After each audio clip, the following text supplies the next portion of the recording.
audience, we are very pleased to be in conversation following the showing of this amazing film, um, Foot Soldiers, Class of 1964.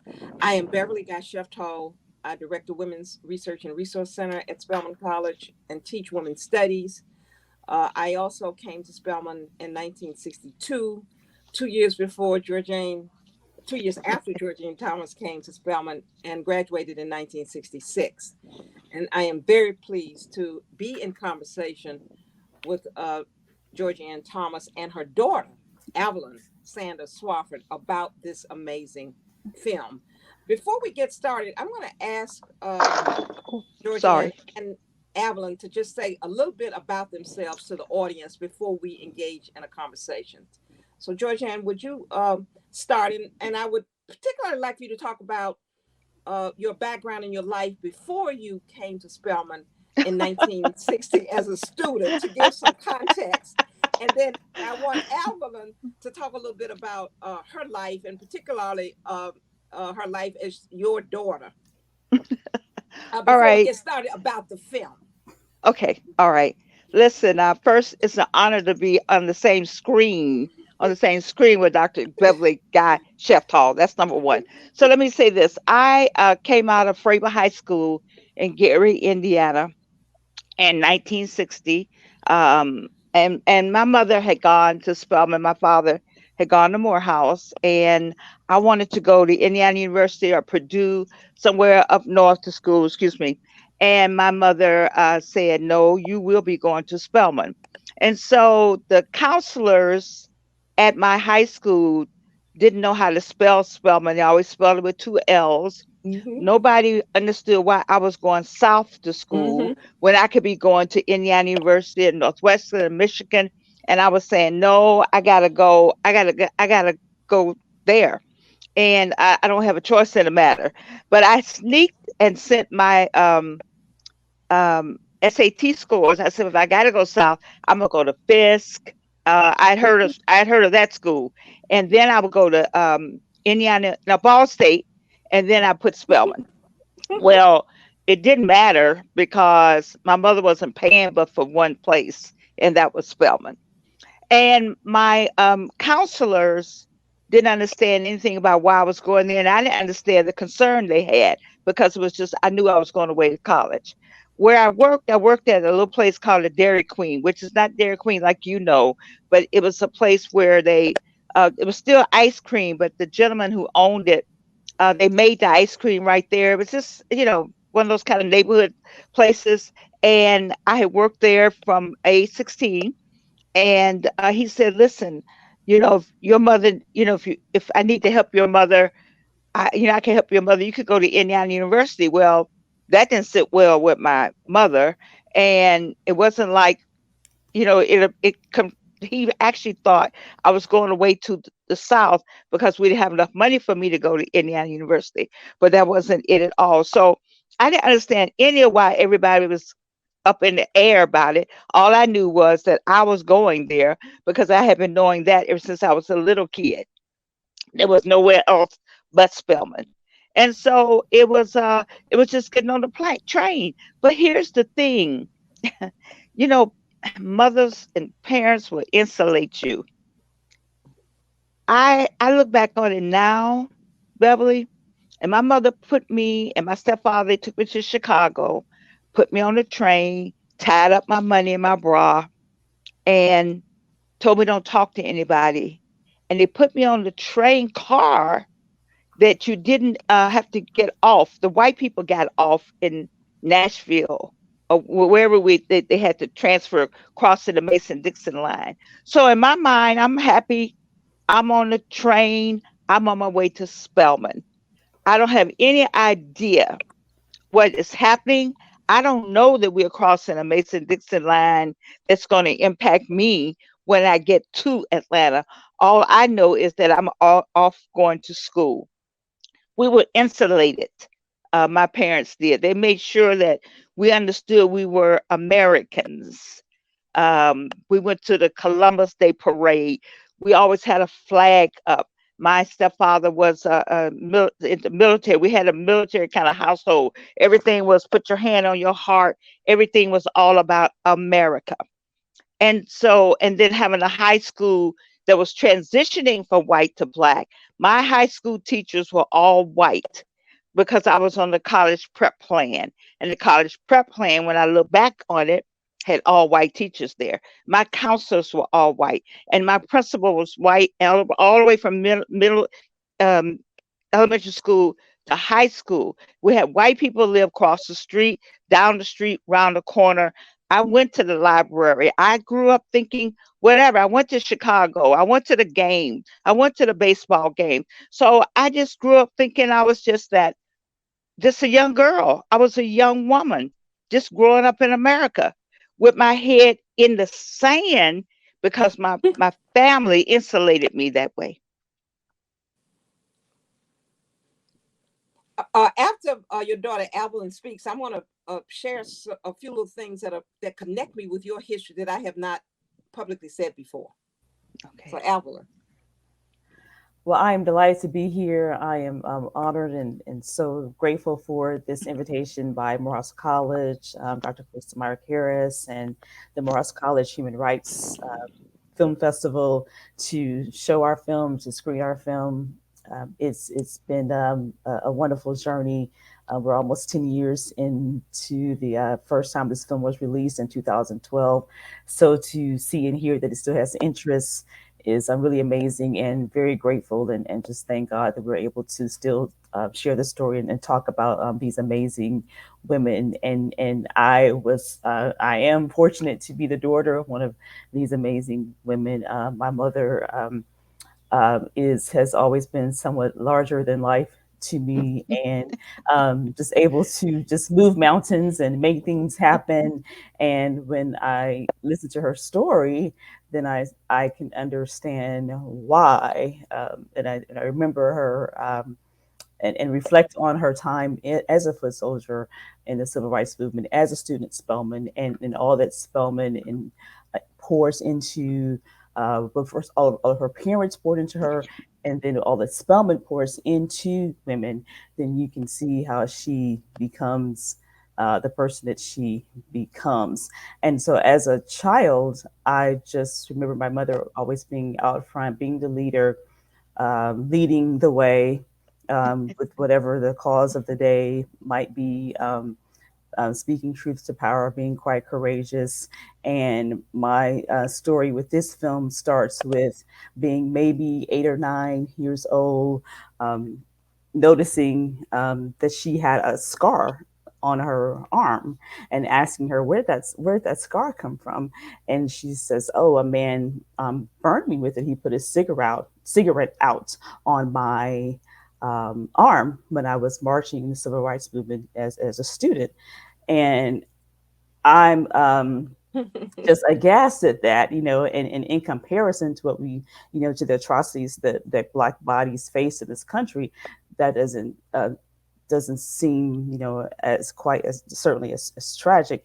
But as a little girl, hearing that story, trying to picture a white man putting his cigarette out on my mother's arm, and her just keeping on marching, and what does that mean? What's the story behind that? How do you get to that point and then keep going? And so the story stuck with me, and I knew that my mom had been a part of this. This act of courage, and this movement.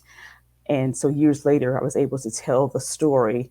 My background: I'm an Atlanta native, born and raised in what I call Atlanta, in the city of Atlanta, Southwest Atlanta, and grew up with all things Black. And so I grew up in this environment where the mayor was Black, and my pediatrician was Black, and my ear doctor was Black, and my dentist was Black, and just seeing city council members who were Black, and county commissioners and people in charge, and just feeling like I could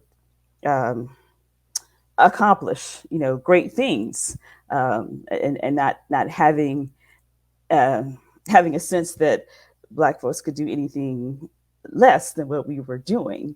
And that's a whole totally different conversation about growing up in Atlanta in the 70s. And so seeing my mother being at the forefront, being in this environment where I was seeing Black people achieve great things, but seeing it as something being quite normal rather than abnormal, and hearing her story uh, of where she was treated less than by someone white, that posed a great conflict in my mind to me. And then I had to get a better understanding that, oh, this is things have not always been like this, have not always been like this. And like my mother, I went to predominantly white schools, K through 12, Atlanta public schools. I was one part of the whole busing, and that was an issue in our family too. Like, why are you sending your child to the white school? Why is she going there? And because my mom had had that experience growing up, and my family didn't understand why she was making that decision. So that was another story. And then I ended up going to for college. I ended up going to Northwestern University in Evanston, Illinois, and I believe part of that journey, my mother came south to college. I ended up going north, almost about an hour from her hometown.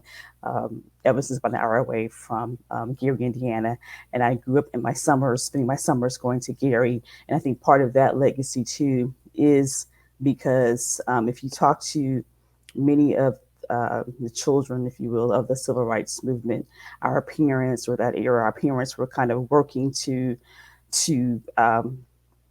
equalize spaces and make sure that there was no space that we could not enter. And so there are some of us who then chose to enter those spaces where maybe not maybe where we were told we could not enter and be a part of. So I'm part of that block of students who did that, and of course there are many others who did not, who kept the HBCU legacy going.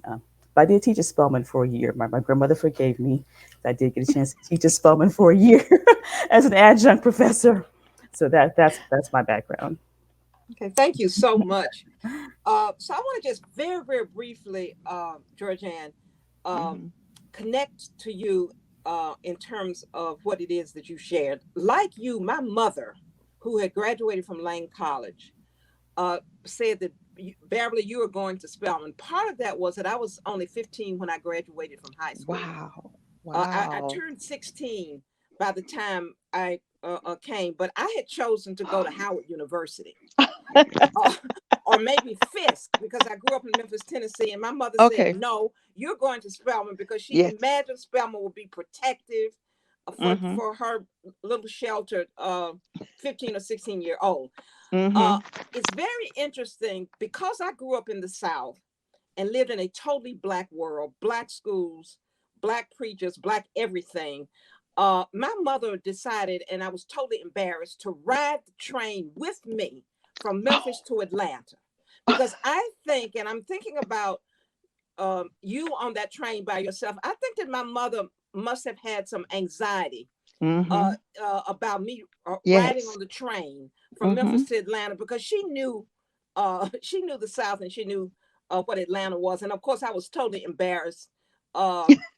There were other folk on the train from Memphis, and here I am thinking I'm grown now, Grow. going off to college, and my mother is on the train. So what you experienced when you got to the Atlanta train station, Yes. I would not have experienced because my mother was there Yes. navigating everything. Yes. So I Yes. just wanted Yes. to say that we have that connection, and I wanted to go somewhere else, but my mother said I'm paying tuition for Spelman, so Yes. we have that connection. Uh, And go on.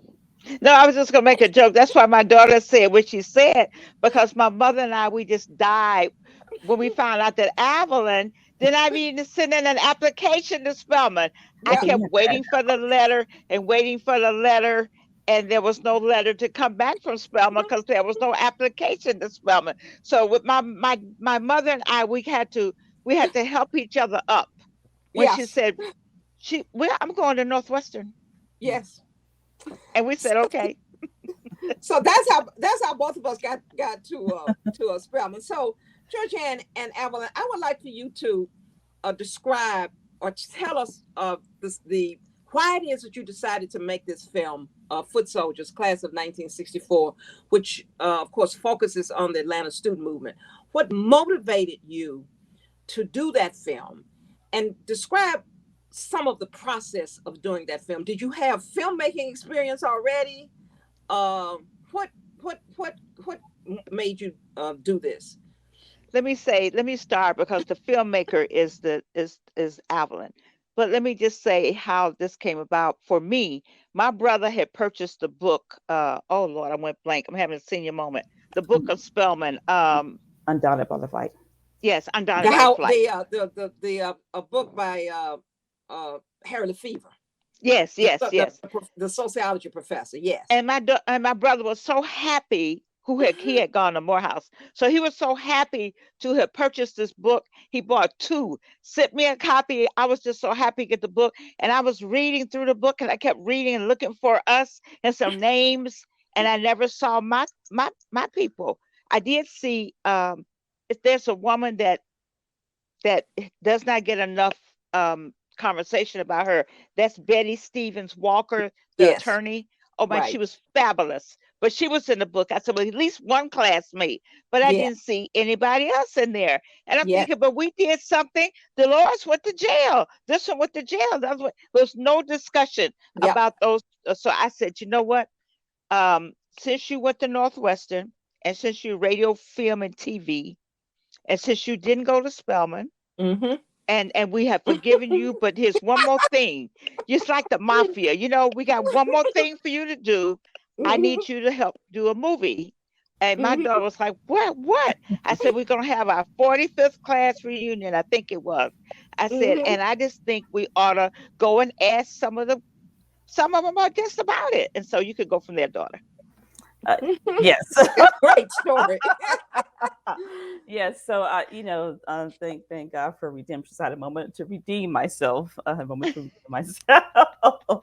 And so yes, that's my Bless you. background. That was a major radio, TV, and film at Northwestern. And um, the story came up. My mom was saying, I don't see people that I know who were a part of this. I see all the names that we always know, and we're grateful for all that the names we always know did. But there are some people who were in the back of the line. There were some people who Mm-hmm. were following these people. Where is their story? And so she put forth, thank goodness her class was open to it, put forth a request.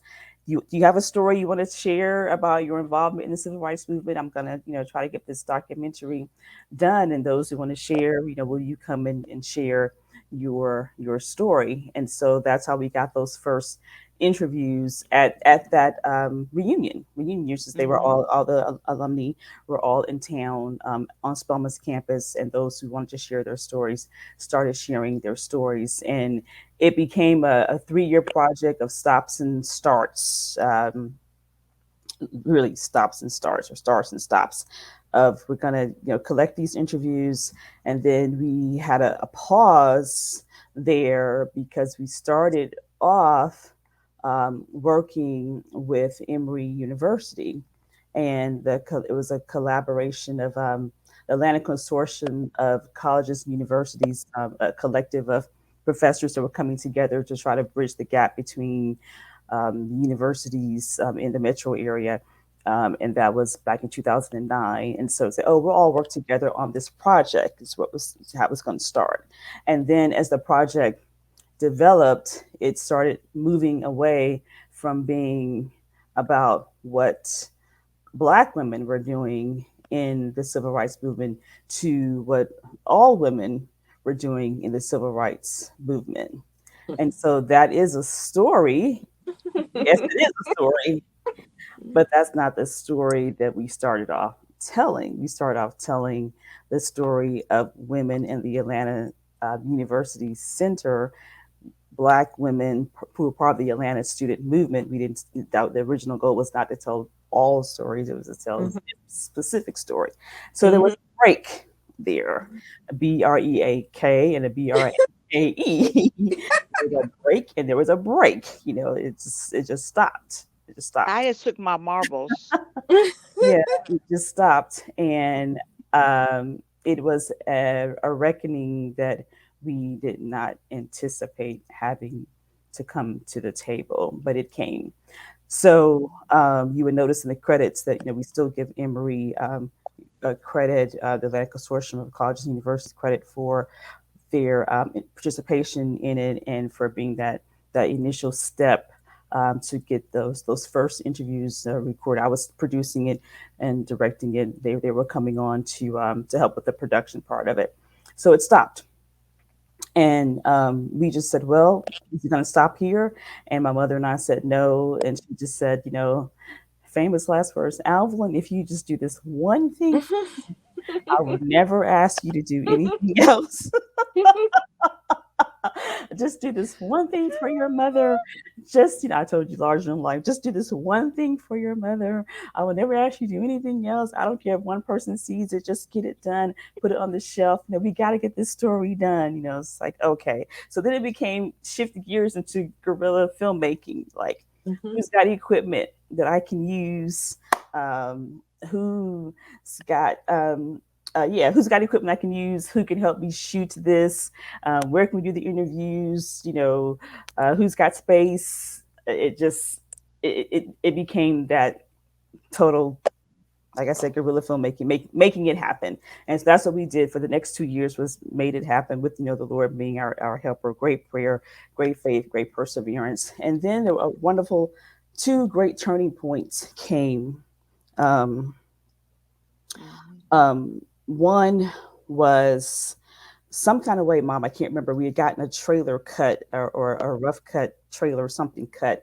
And I don't remember exactly how that got done or cut, who stepped in and did that for us. But that particular 10-minute work in progress got before this gentleman named Jesse Crawford. And so Jesse Crawford owns Crawford Media, and Crawford Media does a tremendous amount of production for all the films that are shot here in Atlanta. He's one of the leaders in post-production. Before we became the Hollywood of the South, he was doing this in the late 80s, early 90s, Crawford Media. So it got before him. He was able to see the trailer, the rough cut of it, and he saw that piece. And when he saw that, he sent word out to us that he would be willing to support us in finishing the project, because as a white teenage boy, 15, 16 years old, he had tried to march in the student movement, in the movements in Atlanta, and he was marching one day, and someone came and got him and got him on the line and said, you need to get out of here. You need to go home. You don't need to be out here. But he wanted to do more. And so our story came before him, because we were friends with an employee at Crawford. And Sherry Kennedy is her name. Sherry took the project to him and said, I want you to look at this. And that's how it was able to progress. Once we were able to get Crawford on board, then at the time I was, not that time, I had spent many years as a reporter for WABE 90.1 FM, Atlanta's NPR station. And the sister station to that radio station is WPBA TV 30. And so I still had friends there, colleagues there. A lot of management had changed, but I still had a friend on the TV side, and he was aware of the film and what we were trying to do. And so he takes the same rough cut, about 10 minutes long. He takes that to the higher ups there, John Weatherford at the time, and they watch it. And they say, oh, okay. And I knew John from years back. And they said, okay, we like this. And it's just the way the dots are connecting. And for those who are watching this or in the film industry, you just don't know how your dots are going to connect. So I knew John Weatherford way before he got to WPBA TV 30, we had worked together on another video project.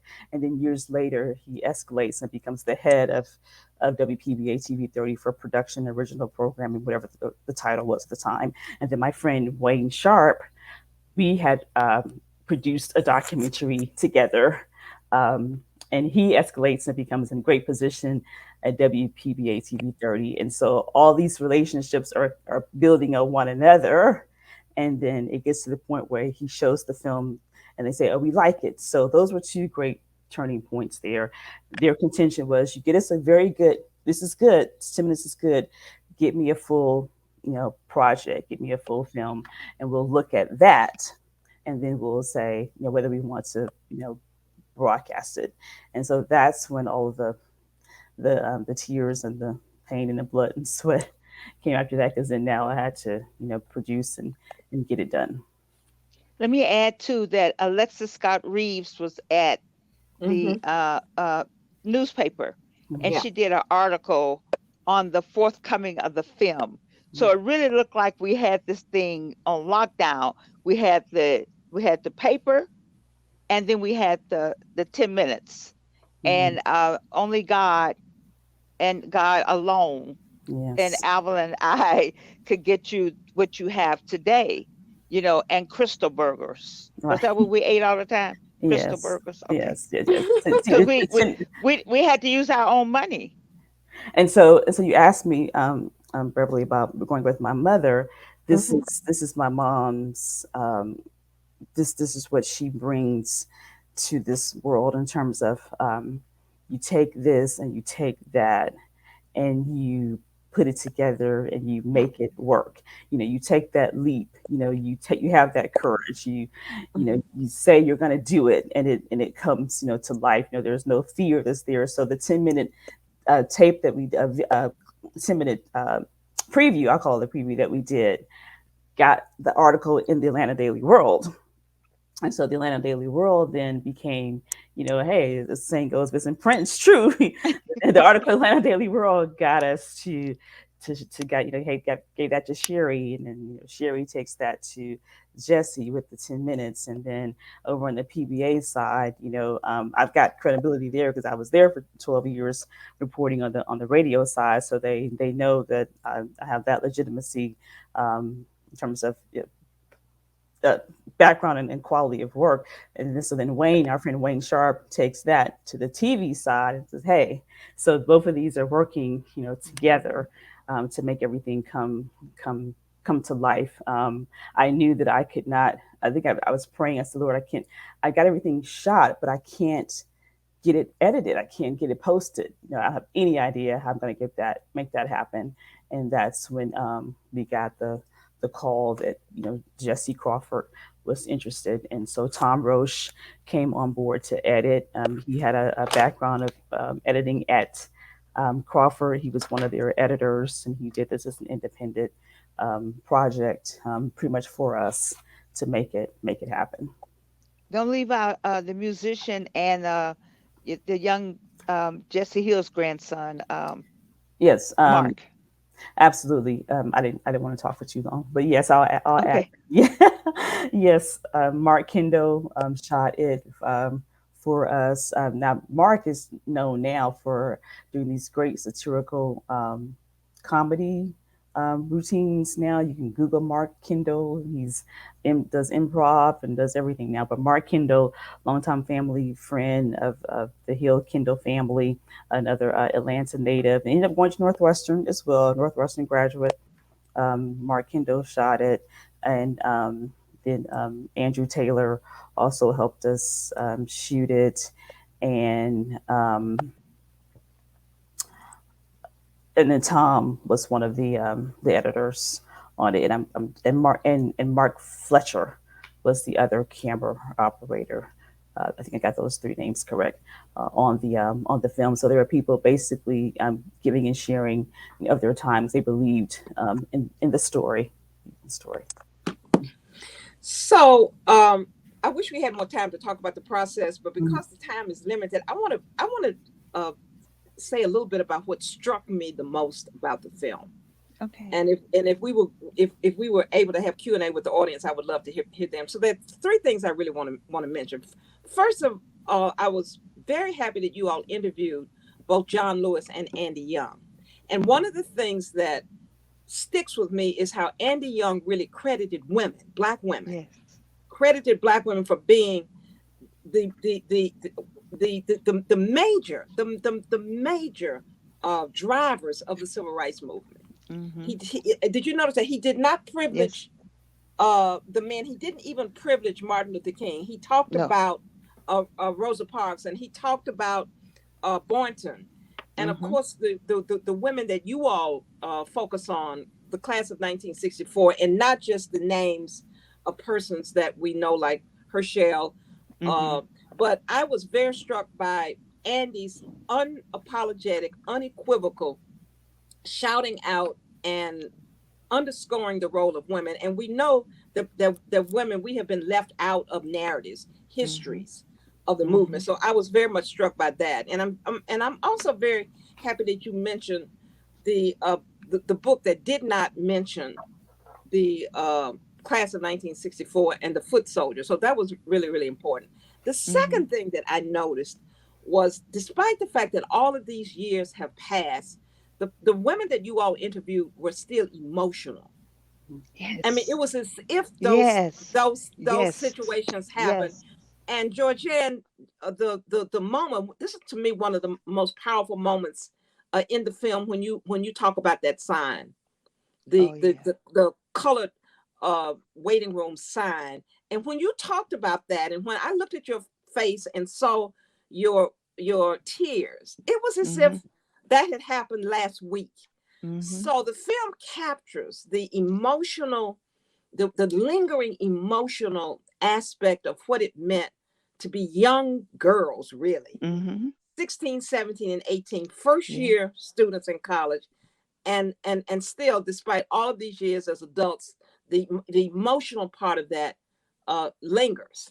So I thought you all might want to talk about that, and Avalyn, what your priorities might have been. And I'm sure that you couldn't have necessarily anticipated all that. So that was the second thing that struck me. And then I was also happy that you included Howard Zinn, a professor at the time, very involved. The timing of this is perfect. It's the 60th anniversary, as you all know, of SNCC, and they have a conference going on. And I'm really happy that you included Howard Zinn, one of the unsung heroes of Spelman College, who, as some of you might know, was fired from Spelman as a result of his involvement in the movement. And I was just so happy to see Howard Zinn in your film. So if you all could talk a little bit about the emotional aspect of what you really wanted to accomplish and why you wanted Howard Zinn to be in your film.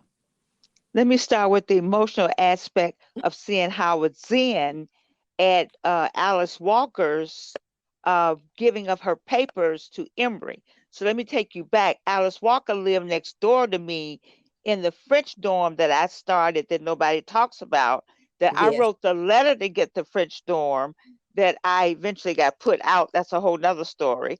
Yeah, I remember that. young women.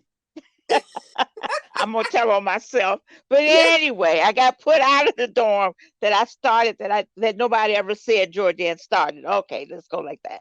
So Alice lived next door, and she was a Walker, which goes back to the Edenton, Sparta, Sanders family that I married into. So what she did was, we got invited. I don't even know how we got invited, but I guess somebody remembered. We got invited over to Emory. I just want to go forward first to go backwards. Anyway, we got invited over to Emory, and there stood Howard Zinn. I know he didn't know me from Adam's House Cat. I know he didn't, but he said he did, and that's all I needed. I was just in awe of this man in school. I was in awe of him because just the way he talked, it was like he was on our side.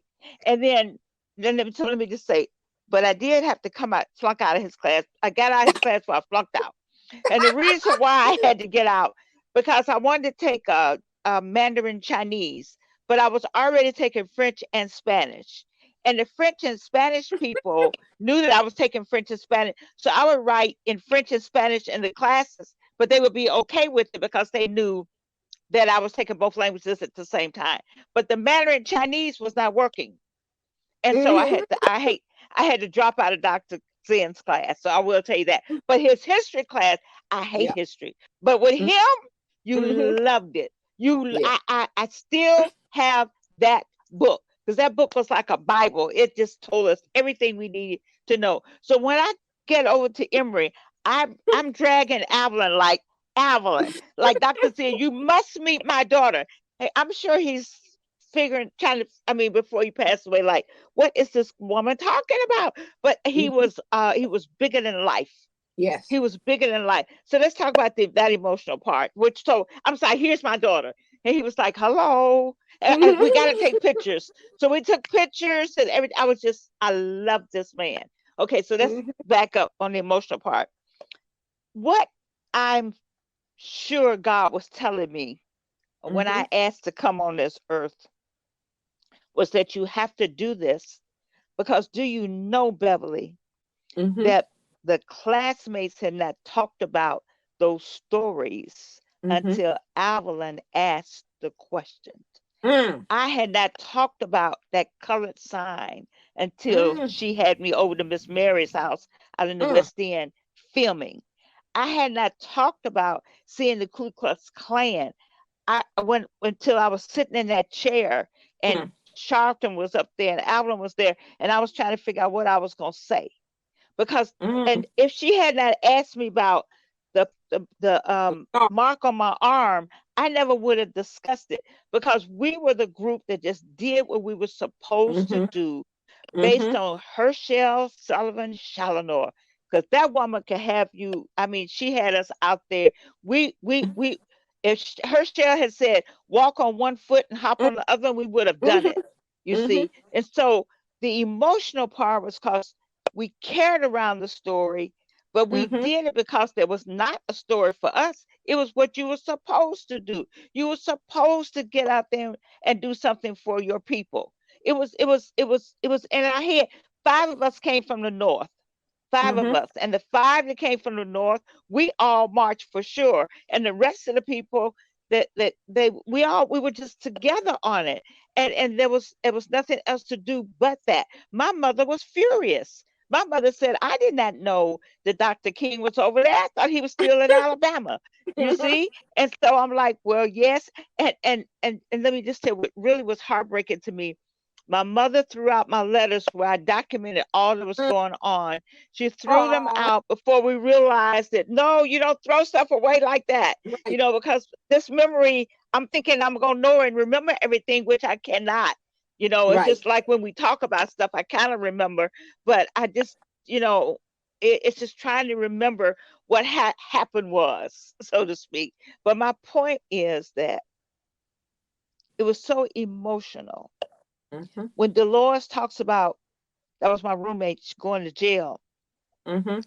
and when the people who there's so many there's so many of my classmates that did not come on the movie and who were not available that went to jail, and Mhm. and and and they're people, they're walking around with a record, and they Yeah. probably had to talk about that, and they're not senators, Mhm. they're not congress people, they're just ordinary people, but it's the ordinary people that has moved America, that has made Mhm. a difference. And so when we came up with foot soldiers, my daughter said, do you what about that name? We got to do something about that name. I said, well, that name sounds all right, I guess. I said, well, Mhm. let's just try it, foot soldiers. And now Mhm. that's what people talk about. Mhm. Mhm. Thank you for that. You're welcome. Uh,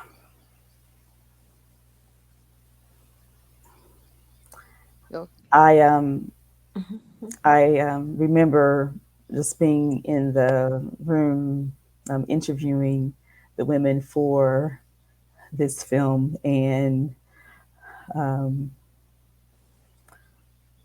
what I was in a place of privilege because I'm like an insider, outsider, insider in the sense that I am Georgianne's daughter, so they know me and had a particular trust there, and outsider in the sense where this is not my story.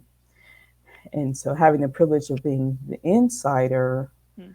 um, allowed, I think, a certain comfort level there where they could share their stories with me because they're not talking to a journalist or a reporter or Mm-hmm. a filmmaker.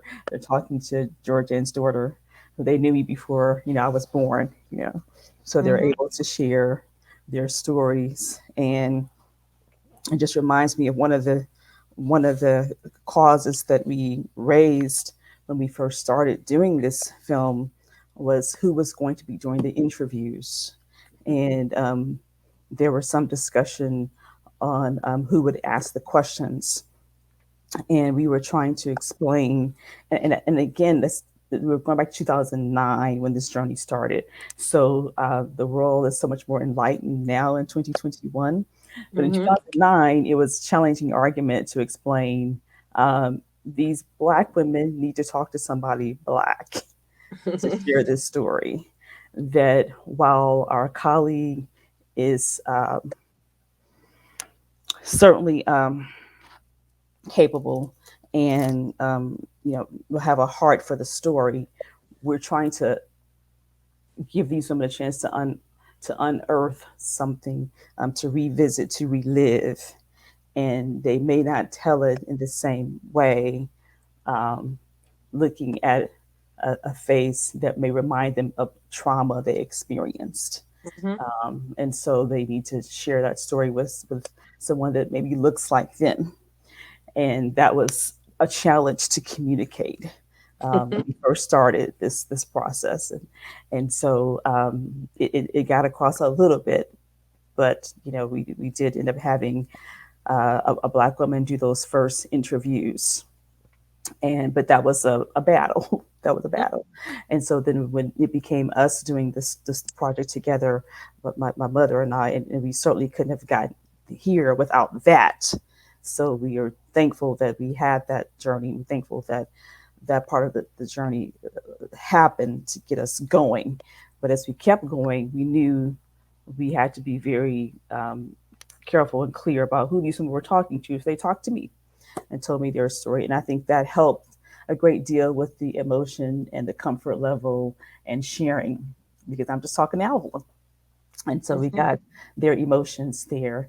And so I'm basically sitting there pretty much kind of stunned and overwhelmed at what they're sharing, because I haven't heard these stories before, and just grateful, grateful, grateful, grateful. And so I watched the film again last night, just as a good refresher, a reminder, and I think it's an amazing story, an amazing film. I really wish millions of people could see it in great spirit and great love in which it was done. You can look at 800 things and say, "Ooh, she done that," but, "Ooh, she done that." Ooh, I'm cringing at some points, but overall, because that's what creators do, but overall, I think it's a beautiful story, wonderful, wonderful film. And I look at the women who have since made their transition, Mm-hmm. from the film. We lost, and the men, Debbie Dorsey Mitchell, no longer with us. Marcelita. Janice Gregg Hartsfield, Yeah. Marcelite Jordan Harris, Yeah. tells her story. Connie Curry Yeah. passed away. Congressman John Lewis passed Yeah. away. And so it just becomes even more, just much more of an honor to say, thank God we got these stories on tape. Um, Yes. I call it my digital libation, just paying homage to the ancestors, in whose continuum we stand, as these women shared their stories, and they would just to say thank you, say thank you. Mm-hmm. Um, Many surprises, my mother surprised me with her story with the colored sign. Janice Craig Hartsfield surprised me with saying she didn't want to go back. Mm-hmm. Um, Val Jean Williams saying, that wouldn't have been me. I made the signs. She surprised me. I wanted to hear stories about how these women became who they are, their background. I didn't know that Mrs. Strawbridge had spent a couple of days in jail. I didn't know that part of her story. So I'm grateful, very grateful. Yes. And if the camera operator is Fletcher Holmes. I got his name incorrect, but it's Fletcher Holmes. He was the third camera operator. Yes. And who was the first Black woman that we had to wrangle to make sure she was able to ask the first questions? She was doing postdoctorate something with Emory. Do you remember Dr.? Yes, I do. And I guess June will have to edit this part. I do, because her name was in the credits, but um, I do. But I have to look at the credits. Yes, okay. Yeah, the first name was Esther, but I can't think of her last name right Yeah, now. Esther. That's her. I remember Esther. Yes. I mean, it just took a. I mean, because Beverly's sitting there smiling because Beverly knows exactly what we're talking about Yeah. when we're saying that we had some challenges starting with the other group, and we appreciate and thank them for wanting to begin with us, but it just wasn't working. Um, in my thoughts about how we should approach the project. And I was so happy to have my daughter, who's just has I've just said a little more classier. She has a more classier approach to how to respond to people. uh, since we have so many young people in the audience, particularly students, I thought we might move toward closure with just having us say what it is that we would like for the young folk in the audience, particularly students, to get from this film and to get from you all in terms of your personal history and your experience with the film. What would you really want to say to these young folk? Well, we were fearless. You were fearless. We were fearless because we didn't know any better, and we uh we wanted to be. Let me see what I want to say. How I want to say. When young people talk about bringing truth to power, there was no sentence like that. We just did it because it was the right thing to do. And we were not afraid. And not even my mother, and I knew my mother was going to kill me. I say that in the movie, Yeah, because she was just anti, don't do, I sent you to school to get an education. yeah. But by the same token, when you see something is wrong and you know something is wrong and your spirit tell you you got to make it right, then you just have to say, you know what, Lord, I'm going to do it. I didn't get afraid Mm-hmm. until I walked up on the Klan, and I had never seen the Klan. And then the second time I got afraid was if something should happen, I don't know how to get back to Spelman. I had never Mm-hmm. been off campus that far. Mm-hmm. And it wasn't that far to go from No. Spelman College to Northside. I had been to, we had to walk to Friendship Baptist Church Yeah. freshman week. Yeah. But that's as far as I had been. I'd been to the West End, but you didn't do a lot of going to the West End because that was all white and very clan and Mm-hmm. clannish. And so you just stayed in on campus for everything. And so I didn't know how to get back to Spelman. I was thinking, I'm down here. I don't know, but I know I'm going to do it. It was Mm-hmm. and I'm saying to young people, when you Mm-hmm. feel the spirit and it Yes. says, do it, then don't worry about it. God got the rest of it. Do it. Thank you for doing it and still doing it. Evelyn, what about you? What would you Absolutely. like to Yes, say still. to these young folk? I would like to say that you are old enough. You are Yes. old enough. You don't have to think you're too young. I can't. You are old enough. We chose to focus on this story of the class of 1964 because these women were 16, 17, and 18 years old. Beverly says she came to college at 15. Yes.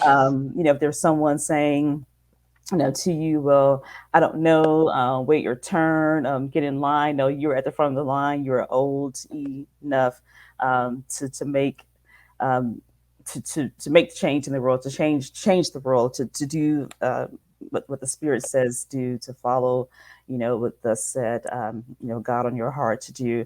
I woke up this morning thinking about Darnella Frazier, thinking about her. She crossed my mind this morning, and getting ready for this conversation, because she was 16 years old when she took out her cell phone to record the murder of George Yeah. Floyd in May of 2020.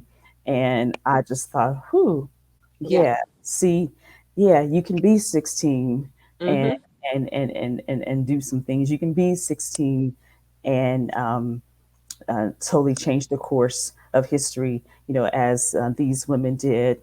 And I just use that as like, these women were 16, 17, 18 years old. And if you're 16, 17, 18 years old, 19, 20, watching and listening to this now, just know you're in the flow. The river is still flowing.